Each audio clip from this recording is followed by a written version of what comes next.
So ಬೆಳಿಗ್ಗೆ disturbing ಇಲ್ಲ shocking ಅನ್ಬೋದು ಅಂತ ಒಂದು ಡಿ ಎಂ ಬಂದಿದೆ ನನಗೆ. ಅವರಂದ್ರೆ ಮಾರ್ಕೆಟಲ್ಲಿ 6 ಲ್ಯಾಕ್ ಕಳ್ಕೊಂಡಿದ್ದಾರೆ. ಇವಾಗ ಅವ್ರ ಹತ್ರ 15,000 ಕ್ಯಾಪಿಟಲ್ ಇದೆ. ಈಗ ಅವ್ರು ಏನು ಎಕ್ಸ್ಪೆಕ್ಟ್ ಮಾಡ್ತಿರೋದಂದ್ರೆ ವಿದಿನ್ 6 to 8 ಮಂತ್ ಅಲ್ಲಿ ಅದನ್ನ 10 ಲ್ಯಾಕ್ ಆಗಿ ಗ್ರೋ ಮಾಡ್ಬೇಕಂತ ಇವರು. ಸೊ ಅವ್ರ ಅಮೌಂಟ್ ಕಳ್ಕೊಂಡಿರೋದು ಡಿಸ್ಟರ್ಬಿಂಗ್ ಆಗ್ತಾ ಇಲ್ಲ ನಂಗೆ ಡಿಸ್ಟರ್ಬಿಂಗ್ ಆಗ್ತಾ ಇರೋದು ಅವ್ರು ಎಕ್ಸ್ಪೆಕ್ಟ್ ಮಾಡ್ತಾ ಇರೋದು. ಇವನ್ ಈ ನ್ಯೂಯಾರ್ಕ್ ಅಲ್ಲಿ ಫ್ಲೋರ್ ಟ್ರೇಡರ್ಸ್ ಇರ್ತಾರಲ್ಲ, ವಾಲ್ ಸ್ಟ್ರೀಟ್ ಟ್ರೇಡರ್ಸ್, ಅವ್ರು ಅಚೀವ್ ಮಾಡೋದು ಒಂದು 2 to 3%. 3% ಮಾಡಿದ್ರೇನೆ ಹೆಚ್ಚು.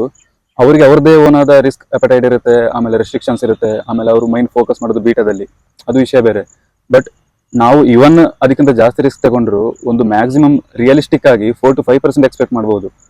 ಇದು ಏನಂದ್ರೆ ಮಂತ್ಲಿ ಅವರೇಜ್ ತೆಗೆದಾಗ ಮಿನಿಮಮ್ ನಿಮಗೆ 7 to 80% ಬರುತ್ತೆ. ಸೊ ಈ ಐಡಿಯಾಲಜಿ ಇಟ್ಕೊಂಡು ಪರ್ ಮಂತ್ ನಾನು ಎಕ್ಸ್ಪೆಕ್ಟ್ ಮಾಡೋದೇನಂದ್ರೆ 1 to 2% ಮಾರ್ಕೆಟ್ ಇಂದ.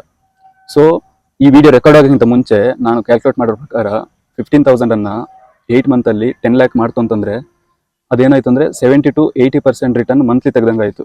ಸೊ ಇದೇನಂದ್ರೆ 2-3 ವರ್ಷದಲ್ಲಿ ನೀವು ಅಂಬಾನಿ ನೆಟ್ವರ್ಕ್ ಅನ್ನೇ ಬೀಟ್ ಮಾಡಬಹುದು. So it's really unrealistic expectation. So trading ಅನ್ನು ಪ್ರೊಫೆಷನಲಿ ತಗೊಂಡ್ರೆ ನಿಮಗೆ 1 to 3% ಮ್ಯಾಕ್ಸಿಮಮ್ ನೀವು ಮಾಡ್ಕೋಬಹುದು, ಇವನ್ 5% ಇಟ್ಕೊಳ್ಳೋಣ. ಬಟ್ ಇಷ್ಟೊಂದು ದೊಡ್ಡ ಎಕ್ಸ್ಪೆಕ್ಟೇಷನ್ ಇಟ್ಕೊಂಡು ಮಾರ್ಕೆಟ್ಗೆ ಬರೋದು ತಪ್ಪಾಗುತ್ತೆ. ನಿಮ್ಗೆ ಯಾರಾದ್ರೂ ಪ್ರಾಮಿಸ್ ಮಾಡ್ತಾ ಇದ್ರು ಕೂಡ 50 to 60% ನಾವು ರಿಟರ್ನ್ ತೆಗೆದುಕೊಡ್ತೀವಿ ಅಂತ, ಇದರ್ ಅವ್ರದೊಂದು ಕೋರ್ ಸೆಲ್ಲಿಂಗ್ ಸ್ಕೀಮ್ ಆಗಿರುತ್ತೆ, ಇಲ್ಲಾಂದ್ರೆ 30 days ಅಲ್ಲಿ ಪೈಸಾ ಡಬಲ್ ಎಲ್ಲ ಇರುತ್ತಲ್ಲ, ಆ ತರ ಸ್ಕೀಮ್ ಇರುತ್ತೆ.